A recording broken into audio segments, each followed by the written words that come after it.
तो निर्यापकाचार्य तो मुक्त होते ही हैं, किंतु उनके अंडर में 48 मुनि होते ही हैं जिन्हें निर्यापक मुनि कहती हैं। यह समाधि के समय की व्यवस्था है। इसी प्रकार आर्यका पक्ष में भी व्यवस्था होती है। सभी आर्यकाएं जिनके निर्देशन में प्रवर्तित रहे वह गणनीय आर्यका आचार्य महोदय से परामर्श करे, उपाध्याय महोदय से परामर्श करे और पुनः संघ का संचालन करे। प्रायश्चित आदि की विधि आचार्य महोदय देती हैं, किंतु संघ संचालन के लिए कुछ निर्देश गणनीय को भी दिए जाते हैं, जिनके निर्देशों के अनुसार अहोरात्रि अन्य आर्यकाएं उनके निर्देशों का पालन करती हैं। चुलिका माता जी पालन करती हैं और अपनी साधना वृद्धिगत करती हैं। श्रावकों में गृहस्थाचार्य होते हैं जो गृहस्थ धर्म का संपादन करते हैं। शादी विवाह के कार्य व गर्भ के पूर्व से लेकर के पुनः गृहस्थ जीवन में रहते कौन कौन से संस्कारों का वह संस्कार देना है, वह सब क्रियाएं जो आज लुप्त होती जा रही हैं, विद्वानों को इस ओर भी दृष्टिपात करना चाहिए। यदि हमारी ये क्रियाएं और संस्कार नष्ट हो जाएंगे तो जिन शासन को बचाने में असमर्थ हो जाएंगे। जिस शिशु में गर्भ के पूर्व उसकी माँ को संस्कार दिए, शिशु को संस्कार गर्भ से देना प्रारंभ किया है, वह जीव आगे चल करके जिन शासन की प्रभावना करने वाला होगा। संस्कार नहीं मिले तो पुनः बाद में संस्कार देना कठिन है। जन्म के बाद यदि 8 वर्ष तक नहीं दिए तो और कठिन है। यदि शिक्षा प्राप्त होगी 25-30 साल का हो गया बालक, तब संस्कार देना तो और मुश्किल हो गया। महानुभाव, गीली मिट्टी का रूप कैसा भी दिया जा सकता है, शुष्क मिट्टी को नहीं। छोटे पौधे को कैसे भी ढाला जा सकता है, परिपक्व वृक्ष को नहीं। अतः संस्कारों का आहरण, संस्कारों का बीजारोपण गर्भ के पूर्व से ही किया जाता है। वह सब गृहस्थाचार्यों का कर्तव्य होता है।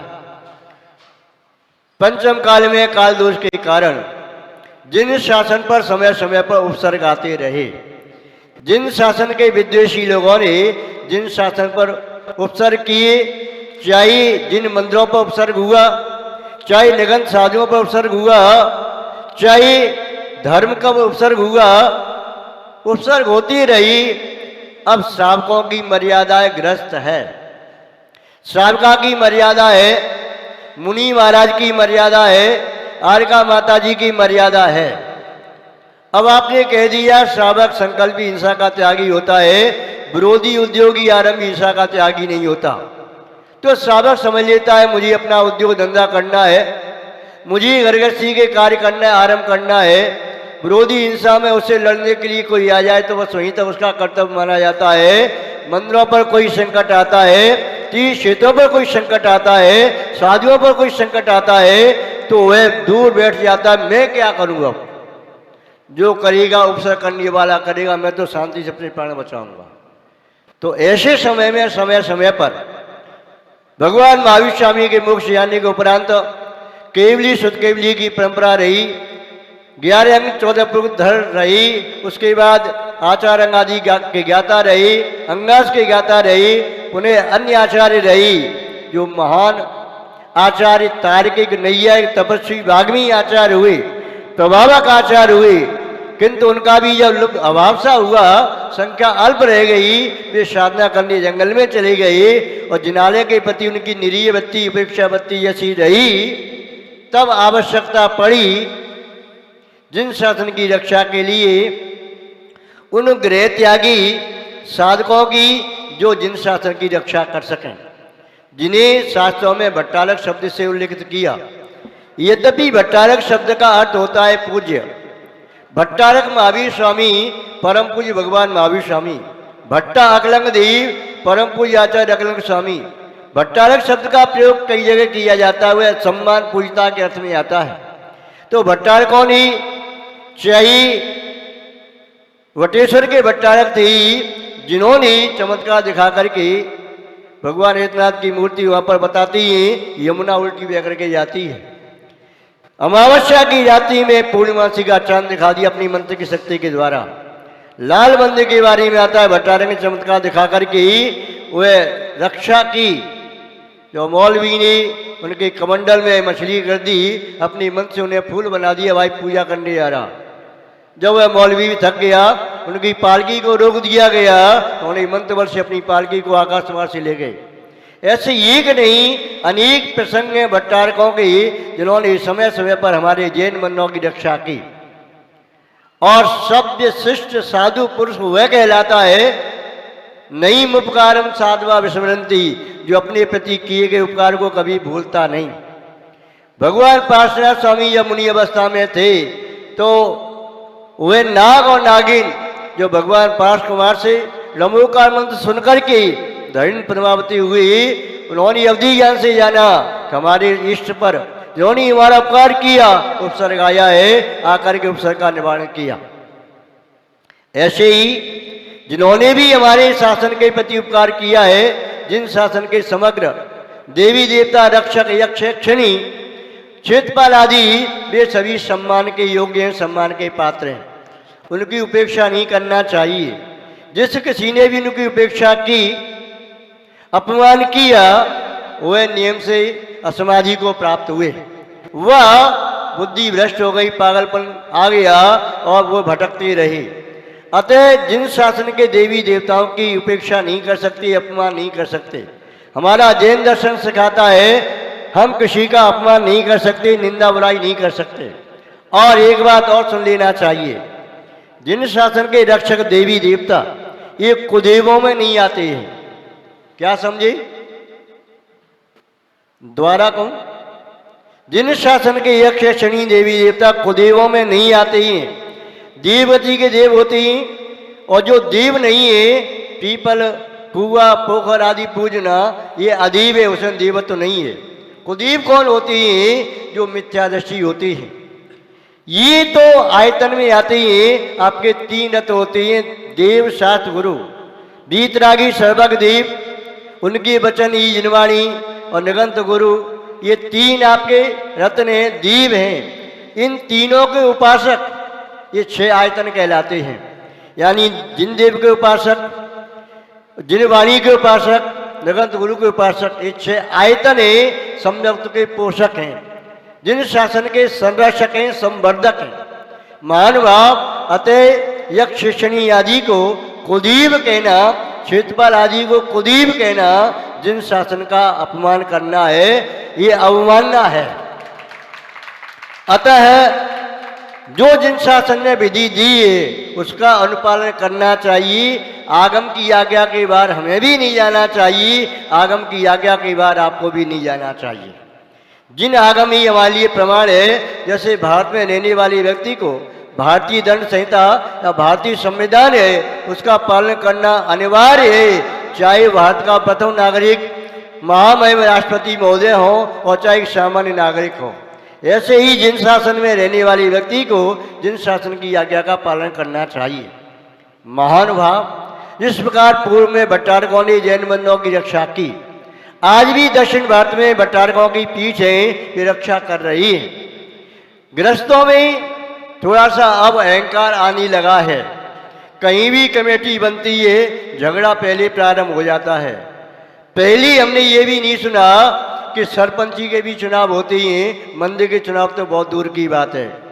आज सुनने में आता है मंदिरों के चुनाव होते हैं, वह पेपर जो बैलेट पेपर होता है, वोटिंग कार्ड वगैरह छपते ही हैं और वोट डाला जाता है। बड़ी आश्चर्य की बात, लोग प्रचार करने जाते हैं और एक पार्टी जीत गई, एक पार्टी हार गई, तो जीती हुई पार्टी वह जश्न मनाती है आनंद के साथ, और जो हारी हुई पार्टी है उसका क्रिटिसाइज करती है, निंदा आलोचना करती है। जीती हुई कमेटी न्यायकार करना चाहती है, हारी हुई कमेटी प्रत्यक्ष में परोक्ष उसका विरोध करती है। यदि मंदिर कमेटी ने कोई नया प्रस्ताव रखा और वह कमेटी हार गई, तो उस प्रस्ताव को तो पालन करेगी ही नहीं, उस पैसे का अपने अनुसार ही उपयोग करेगी। महानुभाव, ऐसी बातें भारत सरकार में तो कभी देखने में आई, किंतु मंदिरों में देखने में नहीं आई। अतः मंदिरों की व्यवस्था आज जो चरमरा रही है, इन सबको देखते हुए आज ये आवश्यकता पड़ी कि आज पीठ की स्थापना हो और उस पीठ पर ऐसा गृह त्यागी जो निष्ठावान हो, प्राणपण से जिन शासन की रक्षा के लिए समर्पित हो, ऐसे व्यक्ति को नियुक्त किया जाए। दक्षिण भारत में भी जो नियुक्ति की जाती है, पहले ट्रेनिंग दी जाती है, उसके बाद नियुक्ति की जाती है। यहाँ पर उत्तर भारत में अभी ऐसी पीठ की स्थापना नहीं हो रही, किंतु आगे हो जाएंगी, क्योंकि समय की मांग आएगी तो अपने स्थापना भी करनी पड़ेगी। क्योंकि आज क्षेत्रों पर कब्जा हो रहा है, लोगों की निगाह ठीक नहीं है। यदि आज इन क्षेत्रों पर भी कोई भट्टारक होते साधना करने वाले और चमत्कार दिखाती, तो अत्याचारी अन्यायी व्यक्तियों की इतनी हिम्मत नहीं होती हमारे क्षेत्रों को हमसे छीन लिया जाता। हम ज़्यादा ही कुछ विशेष ज्ञानी बन गई हैं, अतः हम अपने नए नए सिद्धांत स्थापित करना चाहते हैं और हम कहने लगे हैं कि भट्टारक परंपरा हमारी नहीं है, पीठाधीश की परंपरा हमारी नहीं है, ये परंपरा हमारी नहीं है, ऐसा हमारा नहीं है, वैसा हमारा नहीं है। ये सब हम स्वयं ही अपने शासन का घात कर रहे हैं। महान भाव, आज समय की मांग है, हम सबको एक हो जाना चाहिए और मिलकर के जिन शासन की रक्षा भी करना है, संवर्धन भी करना है, जिन शासन की प्रभावना करना है और अपनी आत्मा का हित भी करना है। इन सभी बातों पर दीर्घकाल तक विचार करके, दूरदृष्टि से विचार करके एक निर्णय लिया। यहाँ पर भी क्षेत्र हैं, यहाँ पर भी आवश्यकता है। और दूसरा ये विचार भी हमने आपको अभी 2 दिन पहले बताया, व्यक्ति समाज में परेशान है, कोई अन्य प्रकार का शरीर में रोग हो तो अनेक प्रकार के डॉक्टर हैं, चाहे न्यूरो का है, चाहे कार्डियोलॉजिस्ट है, चाहे अलग अलग प्रकार के हैं, किंतु भूत प्रेत की बाधा का कौन सा डॉक्टर है? जो परेशान हो रहा है, लोग कह रहा है मेरी दुकान बांधी, कोई कहता मुझे को कुछ दे दिया, चौकी रख दी, ये हो गया वो हो गया, क्या उपाय है? जैन साधक भटक रहा है, वह कह रहा है मैं मिथ्यात्व में जाना नहीं चाहता, किंतु जाना पड़ रहा है। हो सकता है उसे वहाँ पर अन्य हिंसक कार्य करनी पड़ती हो सकता है कुछ और करना पड़ता हो, और धन लुटा के आता है वो अलग। पहले हमारे परम पूज्य आचार्य श्री विमल सागर जी महाराज थे, उनका आशीर्वाद पिछी लगा देते, व्यक्ति का संकट दूर होता था। कभी श्रीफल पढ़ के दे दिया, किसी को हल्दी पढ़ के दे दिया, किसी को कुछ पढ़ के दे दिया, और हजारों लाखों व्यक्तियों का संकट उनके निमित्त से दूर हुआ। महान भाव, आज भी आवश्यकता व्यक्ति कहाँ जाए, हमारे पास भी आता है। हम ये कहते भैया देखो हम ये काम नहीं करते, हम तंत्र नहीं करते, आशीर्वाद देते हैं, और आशीर्वाद भी धर्मबद्धि का देते हैं, चलो आपकी समृद्धि हो, ऐसा आशीर्वाद देते हैं। शादी विवाह का आशीर्वाद नहीं देते, संतान का आशीर्वाद नहीं देते, जो देता उसे लो भाई, ये हमारी मर्यादा के बाहर है। हम धर्मबद्धि का आशीर्वाद दे सकते हैं। गृहस्थाचार्य पंडित जी भी स्वयं संयमी नहीं है, तो उनका आशीर्वाद कहाँ से आएगा? क्या आशीर्वाद देंगे? अतः जो गृह त्यागी होकर के बाल ब्रह्मचारी हो, साधना करने वाला हो, चित्त को स्थिर करने वाला हो, जिसकी वाणी मधु हो, प्रभावक हो, विनयवान हो, लज्जाशील हो, इत्यादि विशेषता इसके अंदर होती है, और समाज में इसकी प्रतिष्ठा हो, ऐसे व्यक्ति को ही शासन की रक्षा का भार दिया जा सकता है। महानुभाव, विगत 35 वर्षों से 1990-91 से इंद्र कुमार भैया को हम देख रहे हैं। 35 वर्षों से वे आत्महित और जन शासन की प्रभावना संरक्षण में संलग्न हैं। उनका चरित्र निष्ठ है। आज तक उनके चरित्र में मलिनता तो दूर रही, किसी को शंका का स्थान नहीं। अपनी ब्रह्मचर्य में अडिग अकाट्य, वचन प्रमाणिक, क्रियाकलाप शुद्ध, जिन शासन के परम भक्त, नगन साधुओं के सेवक। अतः उन्होंने पहले भी साधना की थी, मंत्र तंत्र आदि की, उसके माध्यम से कार्य किए, किंतु जैसे मंदिर के बिना पूजा भक्ति नहीं होती, कोर्ट के बिना निर्णय नहीं दिए जाते, क्लिनिक के बिना डॉक्टर कोई उपचार नहीं करता, ऐसे ही ये सब कार्य यदि करनी है तो यहाँ पर पीठ की भी आवश्यकता है।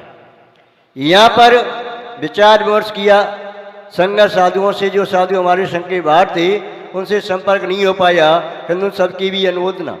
उपाध्याय श्री विश्वानंद जी महाराज, उनके संग में मुन्ना श्री सदानंद जी, मुन्ना श्री शुद्धानंद जी और शुल्लक जी महाराज। उपाध्यक्ष श्री विज्ञानंद जी महाराज, उनके साथ में अभी संजीवानंद जी महाराज, मुन्ना शुभानंद जी महाराज, पुण्यानंद जी महाराज और मुन्ना श्री धैर्यानंद जी महाराज। उधर तमिलनाडु में अगरनी आरका गुंडनंदी माता जी, उनके संग में आरका माता जी, वो संपर्क में आई, उनसे भी भैया बता रहे बात हो चुकी। मानवा और यहाँ जो संघ विराजित है, इन सब की अनुमोदना पूर्वक। हाँ, प्रशांत नंदी माता जी, कुछ स्वाब नंदी, प्रशांत नंदी और विश्वास नंदी माता जी, उनसे भी बात हुई।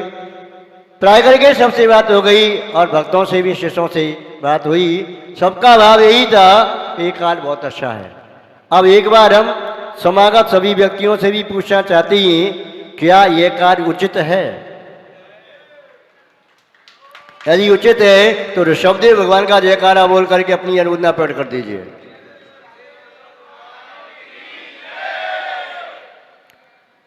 बहुत सुंदर।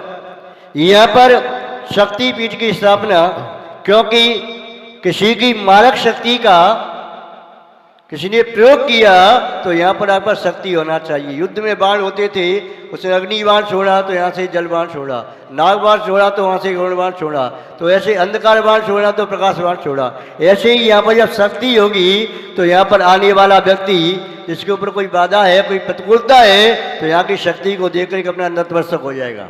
तो यहाँ पर शक्ति का स्थान, अतः यहाँ पर सभी ने मिलकर के विचार किया है कि शक्तिपीठ की स्थापना हो। उस शक्तिपीठ का नाम सबने जो सुझाया, भैया जी का भी जिन शक्ति के माध्यम से कार्य करती हैं, श्री घंटाकर्ण देव माणिभद्र देव हैं, उसके माध्यम से काम करती हैं। आप सब जानती हैं, हमारे वीतरागी भगवान ये कार्य कुछ नहीं करते, जानती।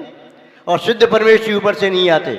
और साधु मुनि महाराज भी वह झाड़ फूंक तंत्र मंत्र नहीं कर सकते, नहीं करना चाहिए। किंतु यहाँ पर जो अभी ग्रस्त अवस्था में, सावकी अवस्था में, उत्कृष्ट अवस्था में वह कार्य कर सकती हैं आगम ग्रंथों के परिप्रेक्ष्य में। अतः यहाँ पर शक्ति की स्थापना के रूप में जो शक्ति पीठ का नाम रहेगा, वह नाम सबने विचार किया है, श्री घंटाकर्ण शक्ति पीठ। श्रीमद् जैन धर्म की